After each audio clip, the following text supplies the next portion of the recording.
Hello, welcome. Come and get comfortable, wherever you are right now. Pull the blanket a little closer if you need to. Adjust your pillow. Let your body find its favorite position for rest. There's no hurry at all. Take a slow breath in, and let it go. You're in exactly the right place. What the video is about. Tonight, we're going to spend some time together exploring the quiet, gentle, and genuinely fascinating history of Easter. Not the religious side of things, but the human side, the ancient side, the wonderfully strange and surprisingly warm side that belongs to everyone. We'll wander through thousands of years of history together. We'll talk about where the traditions came from, the eggs, and the bunny, and the chocolate, and the celebrations that happen in little pockets of the world that most people have never heard of. We'll visit different countries, different centuries, different kitchens and hillsides and town squares. All of it told slowly and softly and with absolutely nowhere to rush to. That's all this is. A gentle journey through something interesting, told at exactly the right pace for a night like this one. Permission to fall asleep. And here's the most important thing I want you to know before we begin. You do not have to stay awake for this. In fact, falling asleep is exactly the right thing to do. It means this is working. It means your body and your mind are doing precisely what they are supposed to do. If you drift off 5 minutes in, wonderful. If you make it halfway through before sleep finds you, perfect. If you hear the very last word before you go, that's lovely too. There is no wrong way to listen to this. You are not going to miss anything important. There is no test at the end. There is nothing to remember, nothing to absorb, nothing to hold on to. Just let the words wash over you, like warm water, like the sound of rain on a window, like the feeling of somewhere safe and still and completely unhurried. You have full permission to let go whenever your body is ready. Nothing dramatic will happen. And I want to reassure you of something else, too. Nothing dramatic is going to happen in this video. There will be no sudden loud music, no startling sounds, no sharp changes in pace or energy, no jump scares, no urgent voices, no moments that will pull you back from the edge of sleep just as you were getting there. This is a safe place, a predictable place. My voice will stay just like this, soft and slow and steady, all the way from the first word to the last. The stories will move gently, one into the next, like rooms in a quiet house that you can wander through at whatever pace feels right. If you hear something interesting and your mind wants to follow it for a moment, let it. And if your mind would rather simply float, not really following the words at all, just resting in the sound of them, that is equally welcome. Nothing here will disturb you. Nothing here will ask anything of you. You are completely safe, completely held, and completely free to rest. So, let your eyes close, if they haven't already. Let your hands rest heavy. Let your shoulders drop. Let your jaw soften. And when you're ready, let's begin. Ancient origins, meaning and eggs. Find yourself a comfortable position, whether you're lying down or curled up somewhere warm and quiet. Let your body settle, let your shoulders drop, and just allow yourself to breathe. Tonight, we're going to explore something that has been part of human life for thousands and thousands of years. Long before alarm clocks, long before electric lights, even long before written history as we know it, people looked out at the world each spring and felt something stir. A sense of beginning, of warmth returning, of life, quietly, gently, coming back. We're going to talk about Easter, not in a religious way, but in a deeply human way, about the traditions, the symbols, the little rituals that people have carried with them across centuries, across continents, across generations. There's nothing you need to do right now, nowhere to be. Just rest and listen as we travel gently back through time. Our first fact takes us a very long way back. The word Easter is often linked to a figure called Oschter. She was an Anglo-Saxon goddess, a goddess of dawn and of spring. Her name carries the feeling of light returning after darkness, of mornings growing longer, of the world slowly waking up after a long, cold sleep. Isn't that a beautiful thing to consider? That the very name we use for this celebration may come from a goddess of dawn, of new light. You might let yourself picture that for a moment. The first pale light of a spring morning, just barely touching the horizon, the world still and quiet, and something in the air that feels like a promise. And the celebrations that surround this time of year are older than most of us ever imagine. Long before Christianity spread across the world, the ancient Persians were already marking the arrival of spring with a very familiar tradition. They dyed eggs in rich, beautiful colors and gave them as gifts during their spring festivals. This was happening around 3,000 years ago. 3,000 years. Empires rose and fell. Languages came and went. And still, people were coloring eggs in springtime and placing them carefully in the hands of the people they loved. There is something so quietly wonderful about that. Perhaps a soft breath here. But even that is not the beginning of the story. Archaeologists, the people who carefully, patiently dig through the layers of the past, have found decorated ostrich eggs that date back 60,000 years. 60,000 years. These eggs were marked and painted and cared for by human hands so far back in time that it almost stretches the imagination to hold it. And yet, here we are, still decorating eggs, still finding meaning in that simple, ancient act.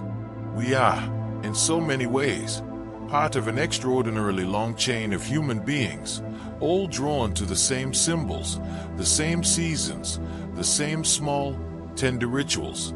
Let your body feel a little heavier now, a little more settled. You're doing so well just resting here. And why eggs? Why rabbits? Why flowers? The symbols we associate with Easter, these gentle, familiar images, carry a meaning that stretches far beyond any one tradition or belief. Eggs, rabbits, blossoms, new green shoots pushing up through the soil, these things all speak to the same idea. New life, the end of winter, the return of warmth, the world, once again, remembering how to grow.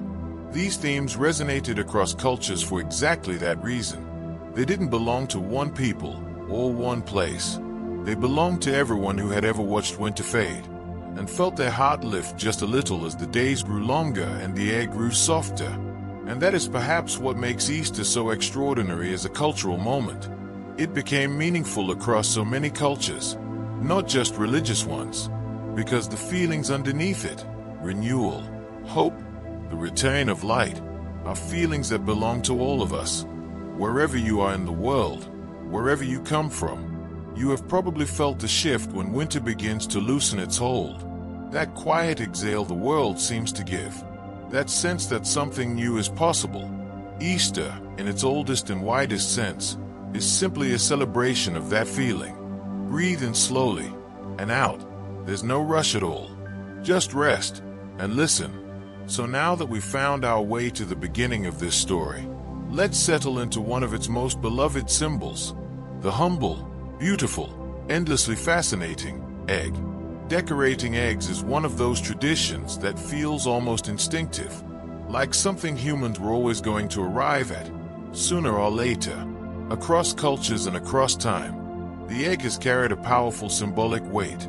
It represents fertility, renewal, the quiet miracle of life, tucked inside a fragile shell, waiting for the right moment to emerge. And so people have adorned them with color, with pattern, with care, as a way of honoring that mystery, of holding it gently in their hands and saying, in whatever language they spoke, something new is coming. Today, that tradition is alive and thriving, and it has grown into genuine art. One of the most breathtaking examples is a Ukrainian tradition called pysanki. Pysanki eggs are decorated using a wax-resist method, a process that requires extraordinary patience and a very steady hand. Intricate geometric patterns, delicate lines, rich jewel-like colors, all applied to the surface of a single egg. Each symbol on a pysanki egg has meaning. Spirals for eternity, waves for water and life, deer and horses for prosperity.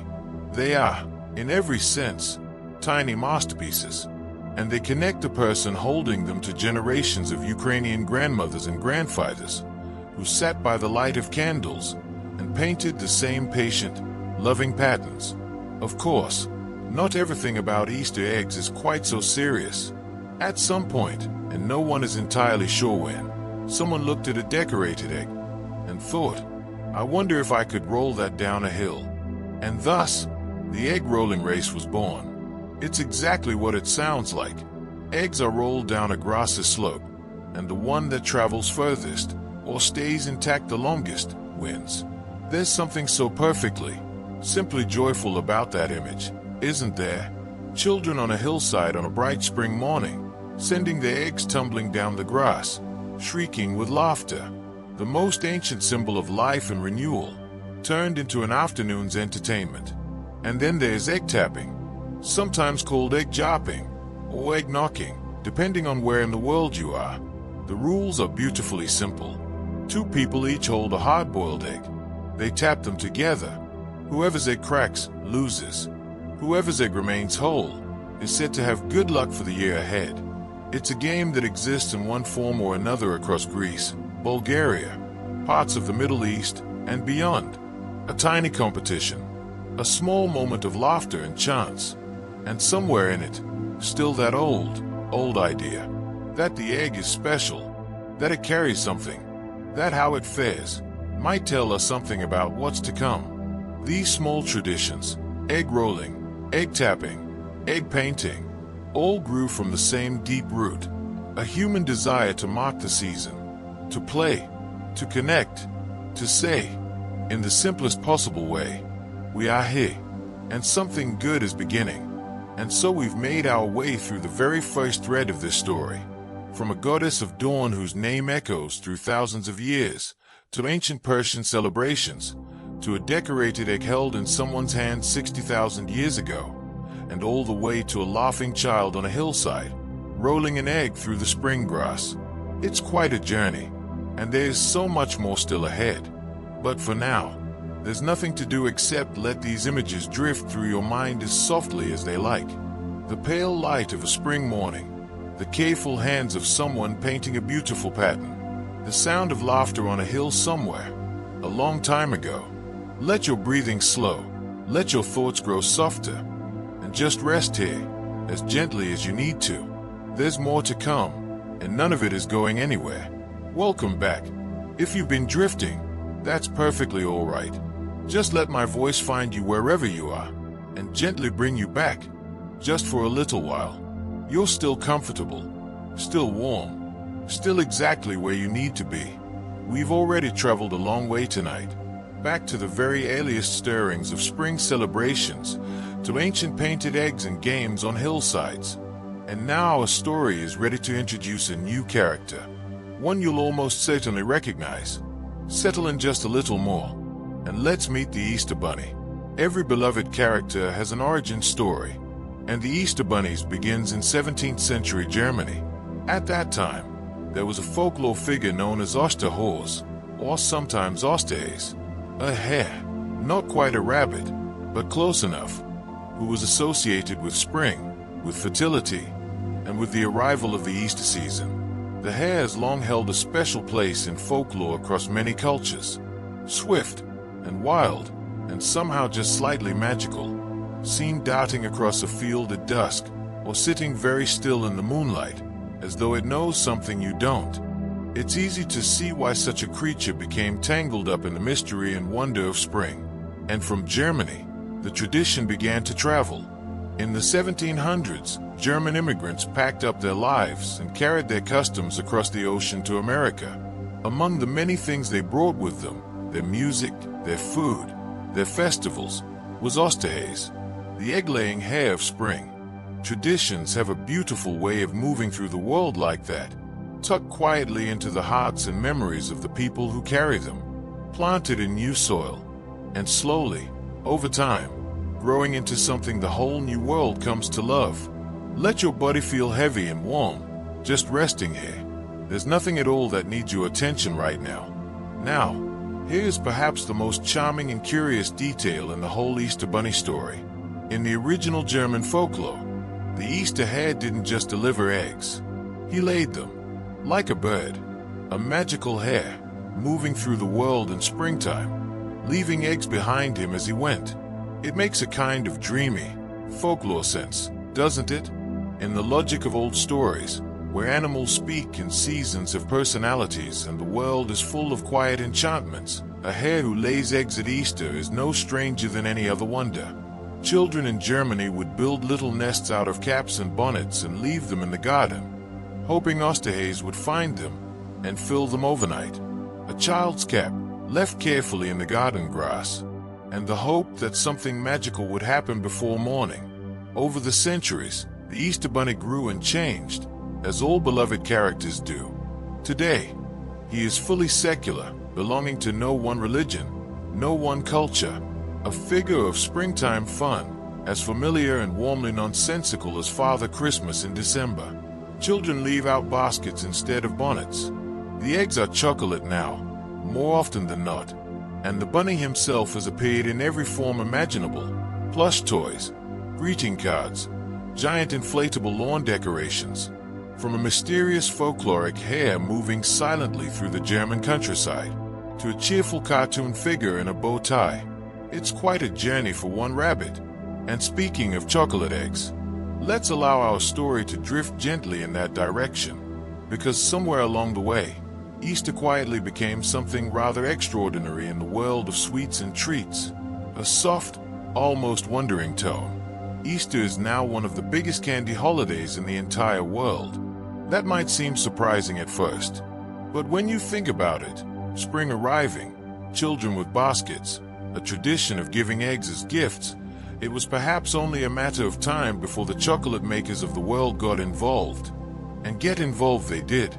Every single year, over 600 million chocolate eggs are made. 600 million. If you tried to picture them all in one place, all those glossy, foil-wrapped eggs, stacked and piled and arranged, the image would be almost impossible to hold in your mind. And yet, in factories around the world, through the weeks leading up to Easter, that is exactly what is happening. Warm chocolate being poured into molds, eggs cooling on conveyor belts, the egg thick and sweet, and the bunny himself, the original Easter character, has not been left out of the chocolate revolution. Around 90 million chocolate bunnies are sold every year. 90 million little chocolate rabbits, wrapped in bright foil, sitting in Easter baskets and on shop shelves and tucked inside gift bags. There is, apparently, quite a debate, if you ever find yourself in the right company, about the correct way to eat a chocolate bunny. Is first, most people say, though there are those who boldly begin with the feet. It's the kind of thing that feels very important in the moment and is entirely forgotten by afternoon. And then there are the jelly beans. Jelly beans at Easter are consumed in numbers that are, frankly, a little difficult to comprehend. We're talking about billions. Every Easter season, billions of tiny, brightly colored, sugar-shelled sweets in every flavor imaginable. Cherry and lemon and grape and lime. Buttered popcorn for the adventurous. Licorice for those with strong opinions. No one is entirely sure how jelly beans became so firmly attached to Easter specifically. But here they are, year after year, filling the little plastic eggs in Easter baskets, scattered across tables like edible confetti, eaten by the handful by children who will later claim they only had a few. Just let your eyes stay closed. You're breathing slow and easy. You're doing beautifully. Put it all together. The chocolate eggs, the bunnies, the jelly beans, the baskets, the decorations, and what you have is quite something. In the United States alone, Easter has become the second largest consumer holiday of the year, second only to Christmas. Think about that for a moment. A celebration rooted in ancient observations of spring, in the painted eggs of Persia 3,000 years ago, in a folkloric German hare who laid eggs in children's caps left out in the garden. And it has grown and grown and woven itself so deeply into modern life that it now sits just behind Christmas in the sheer, joyful, slightly overwhelming scale of its celebration. There's something almost tender about that, isn't there? The way a small, ancient idea, spring is here, and something new is beginning, can travel through thousands of years and across the entire world, and arrive, somehow, as a chocolate bunny in a child's Easter basket on a Sunday morning. The same feeling, just wrapped in foil now. So now we've met the Easter Bunny in his earliest, most magical form, and watched as he made his long journey from a German folklore legend to one of the most recognizable characters in the modern world. And we've wandered through a world of chocolate and color and sweetness, billions of jelly beans, 600 million eggs, and one very busy rabbit. Let all of those images rest lightly in your mind now. The child's cap left carefully in the garden grass, the warm smell of a chocolate factory in spring, a handful of jelly beans in someone's palm, bright as jewels.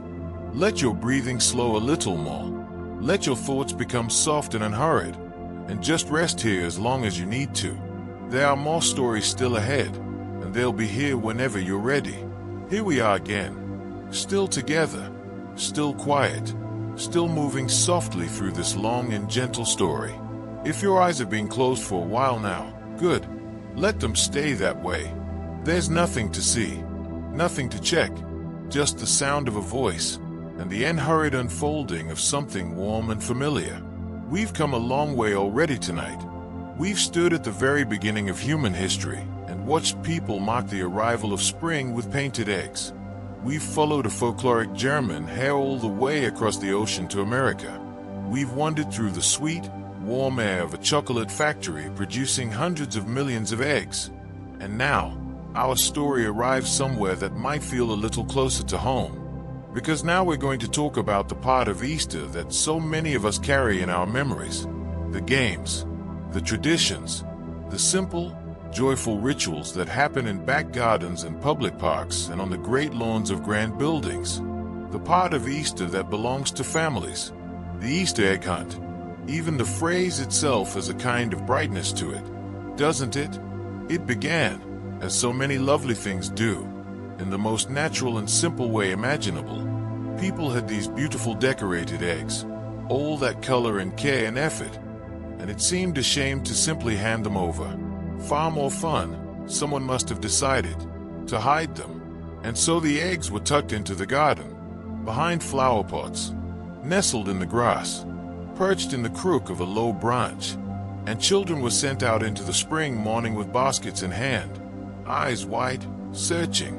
It is one of those games that requires almost no explanation and no equipment, just eggs, and a garden, and a child who believes that something wonderful might be hidden just around the next corner. The egg hunt felt so natural, so perfectly suited to the season, that it wasn't long before the wider world took notice. The first commercial Easter egg hunt, an organized, public event, was held in 1877. Someone looked at this charming backyard tradition and thought, what if we made it bigger? What if we invited everyone? And so they did. Children who might not have had gardens of their own, or decorated eggs waiting at home, could now be part of the hunt. The baskets, the searching, the delight of finding something bright and beautiful hidden in the grass, that belonged to everyone now. There's something quietly generous about that, isn't there? Taking something joyful and making room for more people inside it. And that spirit of sharing the celebration, of opening it up and inviting the community in, led to all kinds of wonderful traditions that grew up around Easter in towns and cities everywhere. Communities began to gather. Egg rolls, those wonderfully simple races where eggs are pushed or rolled across the grass, became popular public events. Families spread out on hillsides and in parks, the children bent low and focused, the eggs wobbling and veering off in unexpected directions while everyone watching laughed and called out encouragement. Decorating workshops appeared too. Long tables covered in newspaper, bowls of dye in every color, small hands carefully lowering eggs into the liquid and lifting them out again, breathless, to see what color they'd become. And family festivals with games, and food, and music, and the particular happiness that comes from being outside on a mild spring day with nowhere especially urgent to be. Just breathe, slowly. There's such a lovely gentleness to this time of year. And then there's perhaps the most famous Easter egg tradition of all, the White House Easter egg roll. It began in 1878, during the presidency of Rutherford B. Hayes, when the great south lawn of the White House was opened to children for the very first time on Easter Monday. Children came with their decorated eggs and rolled them down the gentle slope of the lawn. There were games and laughter and the slightly surreal magic of playing on the grounds of one of the most famous buildings in the world. Picture it for a moment. A spring morning in Washington, the great white columns of the White House in the background, and on the lawn in front of it, children and eggs and laughter and the simple pure pleasure of a game that needs nothing more than a hill and something round to roll down it. Reflective, closing thought, slow and tender. And here's the quietly wonderful thing about that tradition. It has continued every single year since 1878. Through wars and recessions and the full sweep of modern history, through every change and upheaval the world has moved through in nearly a century and a half. On Easter Monday, the south lawn of the White House has been filled with children rolling eggs. Some traditions, it turns out, are remarkably difficult to let go of. And perhaps that's because they carry something inside them that people need. Something light and joyful and entirely uncomplicated. A lawn, an egg, a gentle slope, and the particular, irreplaceable sound of a child laughing on a spring morning. So here we are, at the end of another gentle chapter in our Easter story. We've wandered through back gardens and public parks. We've watched communities come together with their eggs and their baskets and their long shared tables of color. And we've stood for a moment on the lawn of the White House in 1878 and heard the sound of laughter rolling down a hill along with the eggs. These traditions are so simple, and yet they've lasted, generation after generation. Parents hiding eggs in gardens that their own parents once hid eggs in. Children running through the same spring morning light that children have always run through. Let that thought drift through your mind softly now, like light through a curtain, easy and warm. Your body is heavy and relaxed. Your breathing is slow. There is nothing required of you right now except to simply be here. Rest as long as you like. More stories are waiting, but they are patient and quiet, and they'll be here when you're ready. Welcome back, traveler, because that's what we're going to be for the next little while. Travelers, moving softly and slowly through the world, drifting from country to country, from one spring morning to another, each one a little different, each one carrying its own particular kind of wonder. You don't need to move. You don't need to go anywhere at all. Just let the world come to you tonight, quietly and gently, one small story at a time. We've spent some time close to home, in gardens and parks, in the warm familiarity of egg hunts and chocolate and baskets on Easter morning. But Easter, and the arrival of spring, is celebrated far and wide across this earth. And the ways people have found to mark it are more varied, more surprising, and more quietly delightful than you might ever expect. So, shall we go? Let's begin in Europe. We start somewhere familiar. In both the United Kingdom and Germany, Easter has long been a time for egg competitions. Not just rolling eggs gently down a slope, either. We're talking proper throwing competitions. Eggs launched through the air with real enthusiasm, with neighbors and families cheering, and someone inevitably ending up with egg on their hands in the most literal sense possible. There is something wonderfully committed about a village that decides the correct way to celebrate spring is to throw eggs at each other. From there, we drift across to the Netherlands. And hey, the Easter tradition has a grandeur to it that takes your breath away a little. In parts of the Dutch countryside, communities gather on the eve of Easter and build enormous bonfires. Not small, cheerful fires, great towering structures of wood, assembled over days, sometimes reaching extraordinary heights. And when the flames take hold and rise up into the night sky, the darkness turns amber, the surrounding fields glow, and people stand together in the warmth, watching the light push back the last of the winter dark. There is something very ancient feeling about a bonfire in the night, something that connects you, without you even trying, to every person who ever stood beside a fire and felt the cold retreating. Now we travel east, to Poland and Hungary, and hey, Easter brings with it a tradition that is equal parts charming and chaotic. It's called Smygas Dingus in Poland, or simply Wet Monday. and it involves people splashing, dousing, and thoroughly soaking one another with water. Originally, it was young men who would playfully splash young women with water on Easter Monday, and being well and truly drenched was considered a sign of good luck for the year ahead.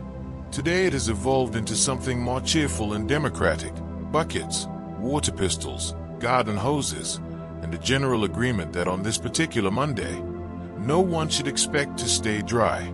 Imagine waking up on a spring morning knowing that the entire neighborhood has collectively agreed that today, anything goes. And now, to the Greek island of Corfu, where Easter Saturday morning brings one of the most spectacular and gloriously unexpected traditions anywhere in the world. At 11 o'clock in the morning, residents lean out of their balconies and throw clay pots into the street below. Hundreds of them, great red terracotta pots, crashing and shattering on the cobblestones while crowds below cheer and music plays and the whole island rings with the sound of breaking pottery. The origins of this tradition are debated. Some say it welcomes spring by making room for new things, symbolically clearing out the old. Others trace it to Venetian influences from centuries past. But whatever its origins, the image of an entire island leaning out of their windows on a spring morning and smashing their pots with great joy is one of the most wonderfully human things I think I've ever heard. Just breathe, slowly. Let that image sit lightly with you. From the smashing of pots to the spectacular explosion of a cart. In Florence, Italy, Easter Sunday brings a tradition called Scoppio del Carro, which translates, rather wonderfully, as the explosion of the cart. A historic cart, elaborately decorated, is pulled through the streets of Florence by white oxen, all the way to the cathedral. And then, at the moment of Easter Mass, a mechanical dove on a wire is sent flying from inside the church, travels along the wire, and ignites the cart, which then explodes in a magnificent cascade of fireworks. Right there in the piazza, in the middle of the city, on a Sunday morning. Florence has been doing this since the 1400s. For over 600 years, the people of that beautiful city have been setting off fireworks from an enormous decorated cart on Easter Sunday morning, as one does. And in France, the Easter tradition takes a rather more appetizing form. In the town of Haws, in the south of France, a truly giant omelette is made every Easter Monday.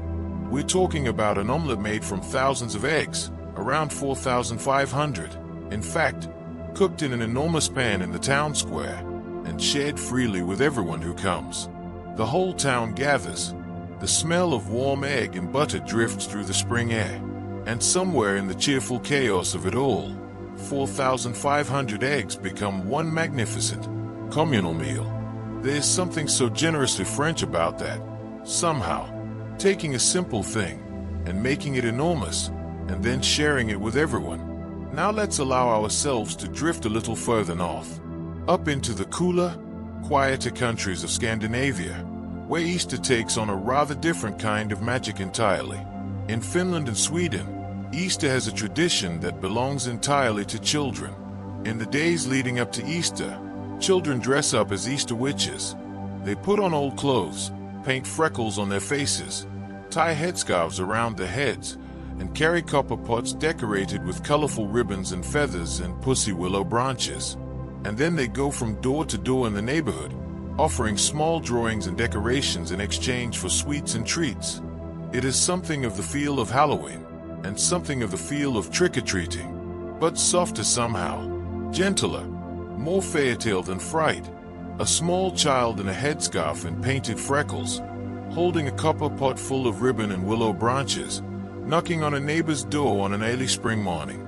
It's the kind of image that belongs in a picture book. And in Norway, Easter takes a deeply cozy and unexpected turn. Norwegians have a beloved tradition of reading crime novels over Easter. It's called påskekrim, Easter crime, and it is taken quite seriously. Publishers release special crime novels timed for the Easter holidays. Television channels air crime dramas and detective series. Newspapers run crime fiction in their pages. The whole country, it seems, settles in over the Easter break with a murder mystery and something warm to drink. No one is entirely certain how a crime novel became an Easter tradition, but there is something quietly perfect about it. The long holiday weekend, the last of the winter cold still in the air outside. A blanket, a good mystery. Perhaps that's all the explanation it needs. And further east across Europe, Easter traditions become quieter, more symbolic, more rooted in the rituals of family and the table. In Poland and across much of Eastern Europe, Easter tables are decorated with sculptures made from butter. Butter, carefully shaped and molded into the form of a lamb, the Easter lamb, and placed at the center of the table as a symbol of the season. It requires patience and a gentle hand, and it transforms something as ordinary as butter into something almost ceremonial.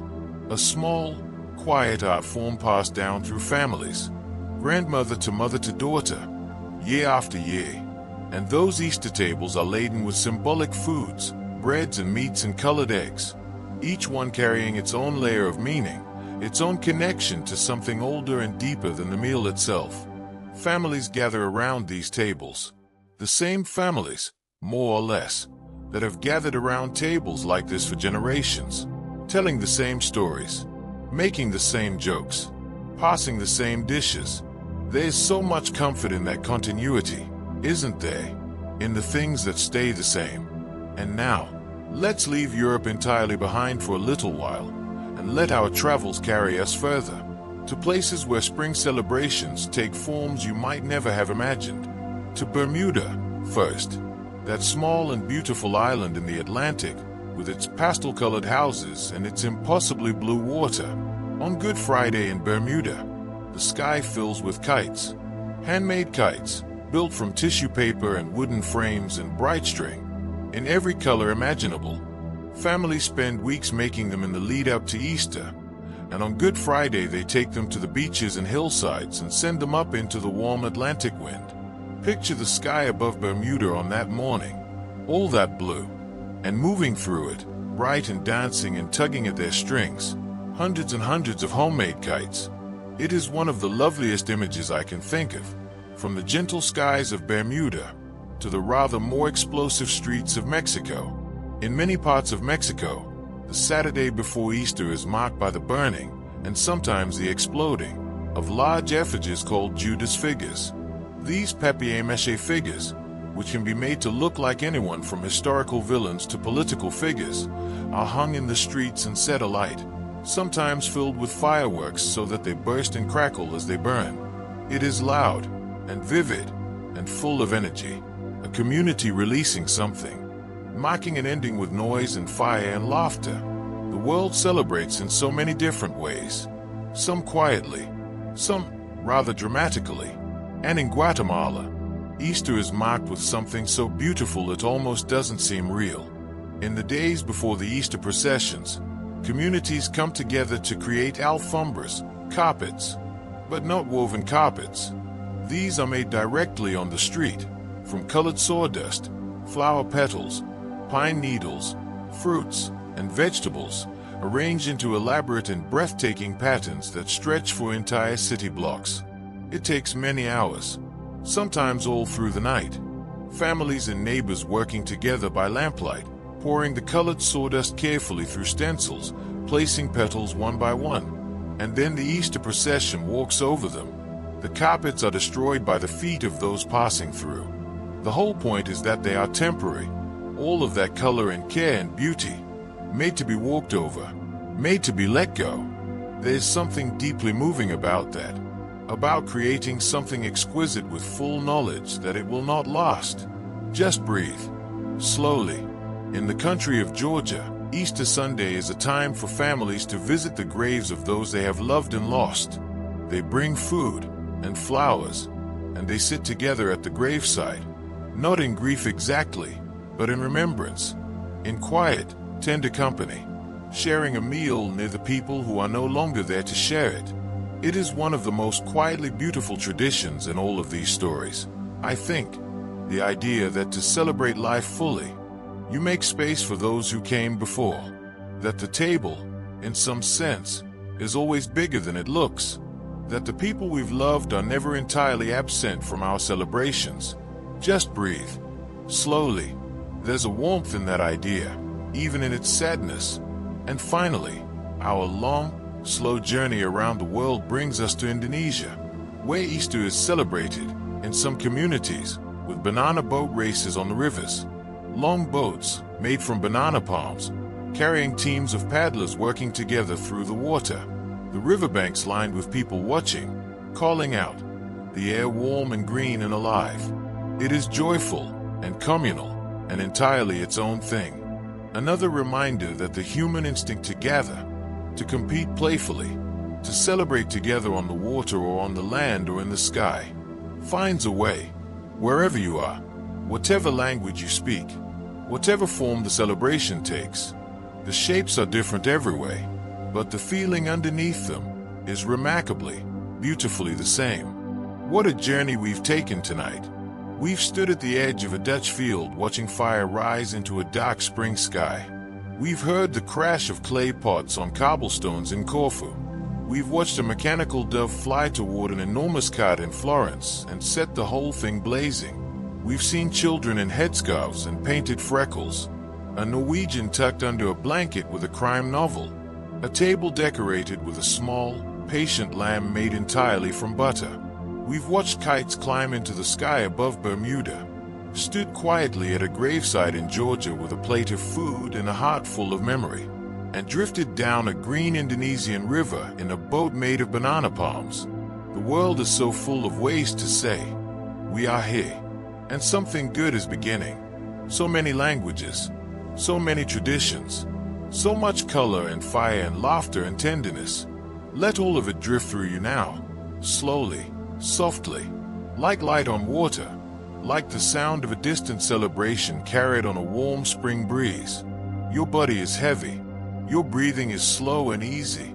You are safe and warm, and there's nothing at all that needs you right now. Rest here as long as you like. The world will still be full of wonder when you wake.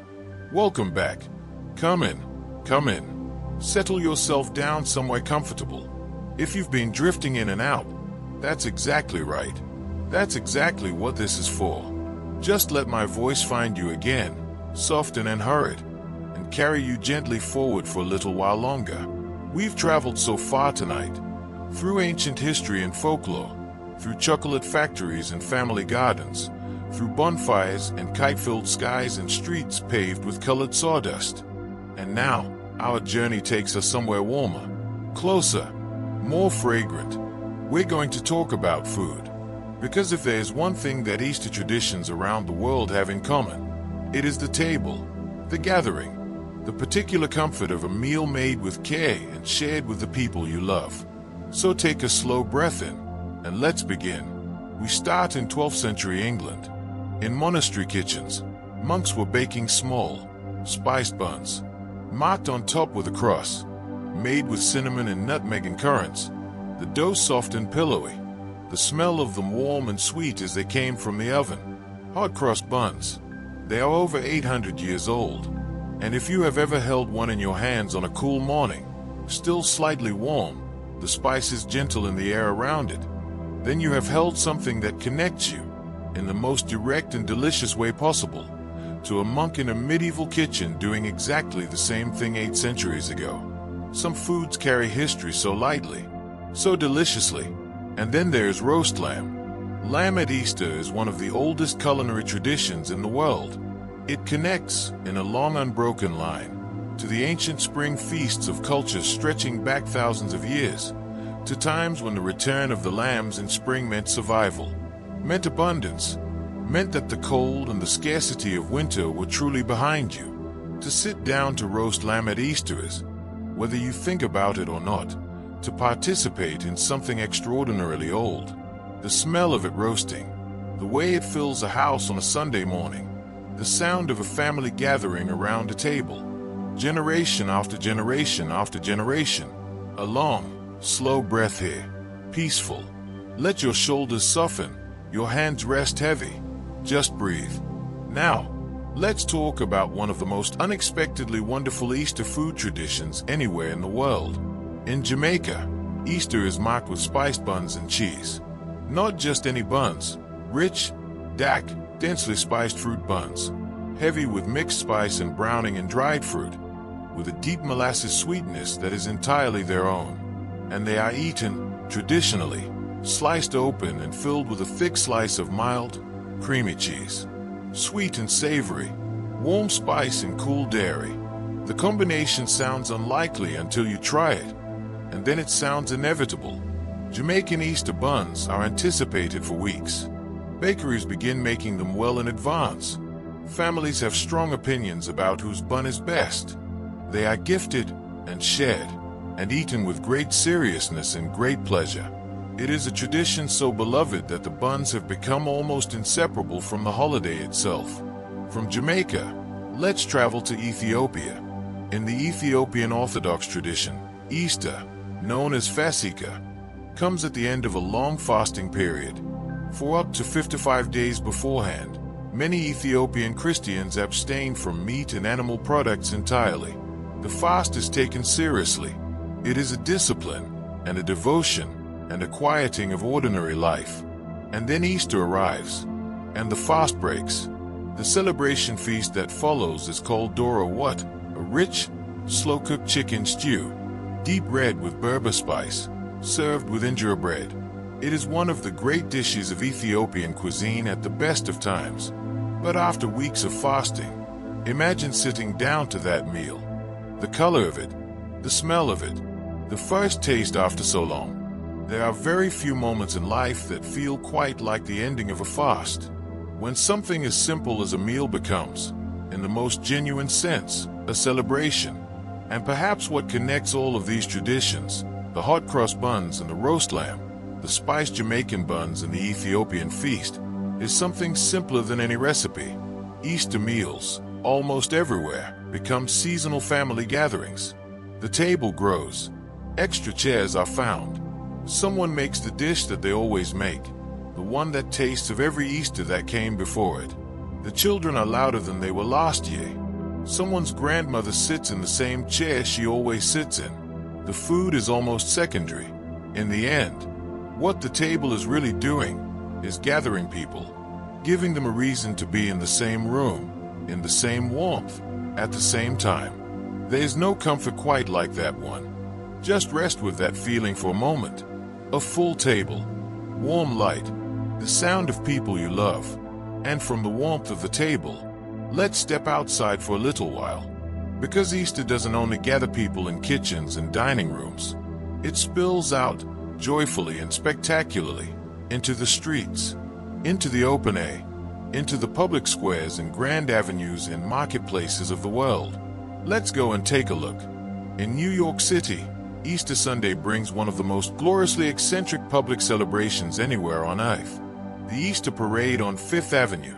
It isn't really a parade in the traditional sense. There are no floats, no marching bands, no official procession. Instead, New Yorkers simply dress up, extraordinarily, extravagantly, with total commitment and considerable joy.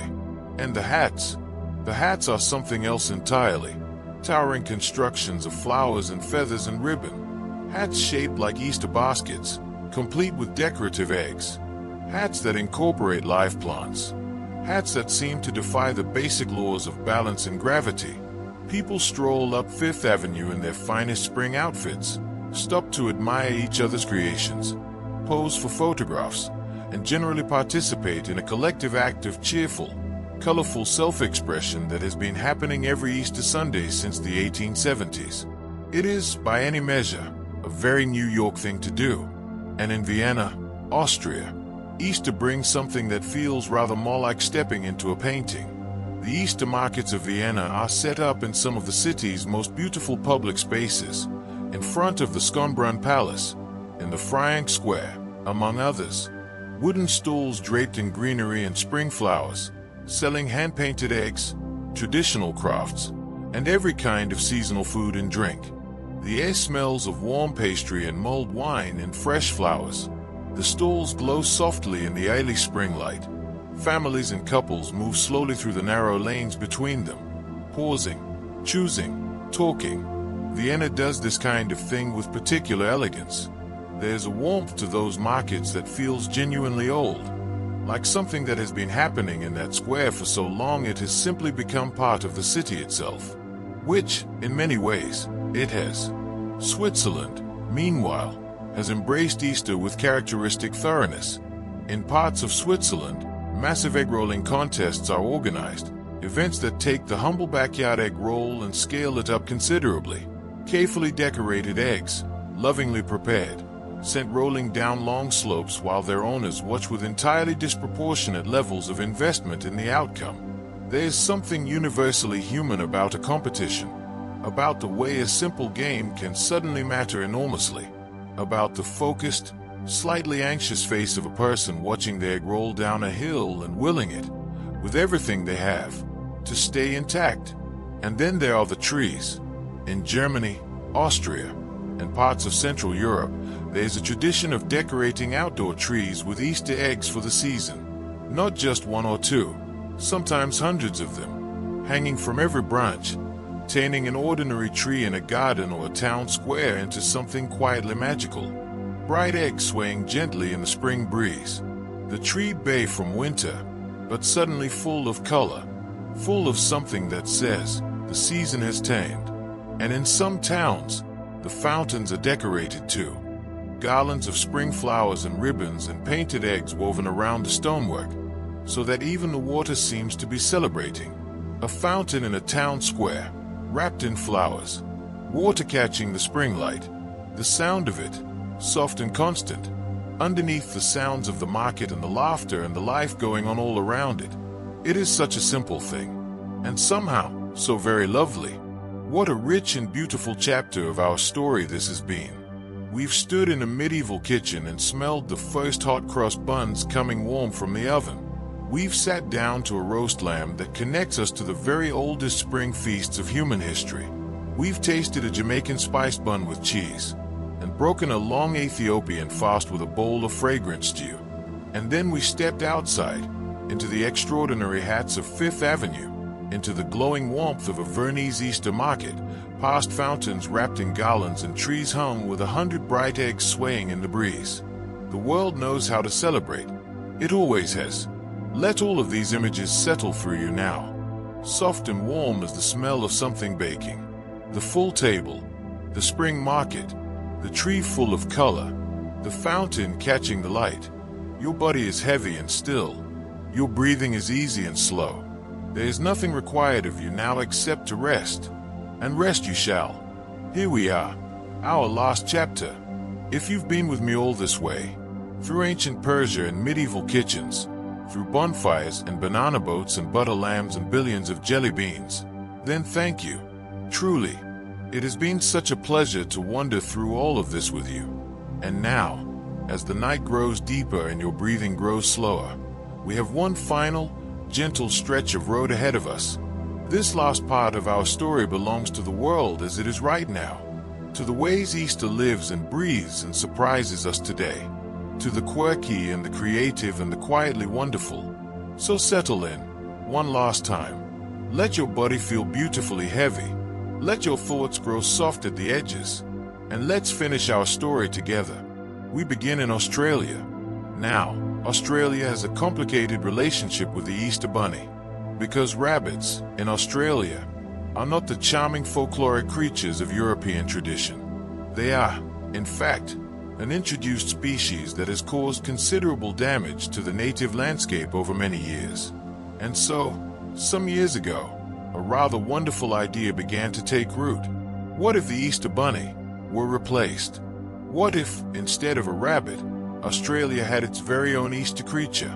Something native, something that actually belonged to that sun-warmed, extraordinary land. And so the Easter bilby was born. The bilby, a small, large-eared, long-nosed marsupial, with enormous dark eyes and the most endearing face you can imagine, was proposed as Australia's alternative Easter ambassador. Chocolate bilbies began appearing in shops. Easter bilby soft toys found their way into children's baskets. Picture books were written, and sales of chocolate bilbies now raise money for conservation efforts to protect the real bilby, which is an endangered species. So in one quietly brilliant move, Australia managed to make Easter more local, more meaningful, and more helpful to the actual wildlife of the continent. The Easter bilby. It suits Australia perfectly, and in New Zealand's Otago region, Easter takes a rather different and decidedly more practical turn, where Australia replaced the rabbit with a bilby. Otago, which also has rather too many rabbits for ecological comfort, hosts rabbit hunts over Easter weekend. It is, in its own way, a community event. Families and groups head out into the countryside. There is organization and friendly competition. It is an Easter tradition that is distinctly, cheerfully, unapologetically New Zealand. The world finds so many ways to celebrate the same season. Some of them involve chocolate. Some involve fireworks. Some, apparently, involve heading out into the Otago Hills with your neighbors, each to their own. Transition, gentle and warm. But for most people, Easter today is celebrated in smaller, quieter, more personal ways. In kitchens and living rooms and school halls. In the things people make with their hands, and the competitions they enter with great enthusiasm, and the extraordinary things they create simply because Easter seems to bring out the creative impulse in people. Every Easter season, all around the world, people make things. Bunny crafts appear on kitchen tables, paper ears and cotton wool tails and googly eyes, small hands pressing carefully into the glue. The kind of making that isn't about the finished product so much as the doing of it, the sitting together, the mild chaos of craft supplies spread across every available surface. And then there are the chocolate competitions. Bakers and chocolatiers and enthusiastic amateurs spend weeks in the lead-up to Easter creating elaborate chocolate sculptures. Easter eggs that are also works of art, hand-painted, hand-decorated, filled with layers of ganache and caramel and things that crunch unexpectedly. Competitions are held in schools, in towns, in professional patisseries. Judges taste with great seriousness. Winners beam. Everyone else eats the entries anyway, which is perhaps the best possible outcome of any competition. And then there are the giant eggs.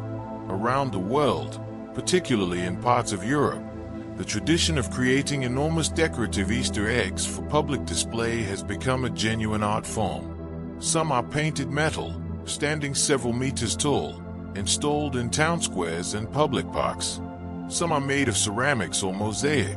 Some are sculpted from chocolate by professionals wielding tools with the focus and precision of surgeons. They draw crowds. People photograph them. Children press their faces close and look up at them with wide eyes. An egg the size of a small car, covered in intricate patterns, standing in a spring sunshine in a public square while people drift past and pause and smile. It is, in the best possible way, completely unnecessary and completely wonderful. And so here we are, at the very end of our long, gentle journey through Easter. Let's take a moment, now, to look back at the whole of it, to see the shape of this remarkable holiday from where we stand. For many people today, perhaps most people, Easter is no longer primarily about any one meaning. It is about family, the gathering of the people you love around a table, in a garden, in a living room with egg baskets left on the floor and chocolate smeared on small faces. It is about food, the particular meals that smell like this time of year, the recipes that only come out in spring, the first meal eaten outside, perhaps, if the weather allows, the sun still a little pale, but warm enough. It is about celebration, in the broadest and most generous sense of the word, the simple human instinct to mark the turning of the season, to gather, to share, to feel, even briefly, that something good is happening. And what makes Easter so extraordinary is that it holds so many things at once. Ancient traditions, the painted eggs, the spring symbols, the rituals that stretch back further than recorded history, sit quietly alongside modern fun. Chocolate bunnies and jelly beans and craft tables covered in glitter. Giant eggs in public squares and Bilbo-shaped chocolates in Australian supermarkets. For those for whom it carries religious meaning, that meaning runs deep and true and gives the whole holiday its gravity. For those who celebrate it more loosely, it is simply a beautiful excuse to stop, to gather, to eat something wonderful and let the children run around in the garden and feel, for a day, that ordinary life has paused and made room for something a little more festive. All of these things are true at once. They don't contradict each other. They layer and overlap and combine into something richer than any single one of them could be alone. Just rest. You're doing so well. Just breathe, and let everything be soft. And underneath all of it, the ancient and the modern, the sacred and the playful, the chocolate eggs and the butter lambs and the kites above Bermuda and the sawdust carpets of Guatemala. Underneath all of it is the same feeling. The same feeling that a Persian family had 3,000 years ago, dyeing eggs in spring colors and giving them as gifts.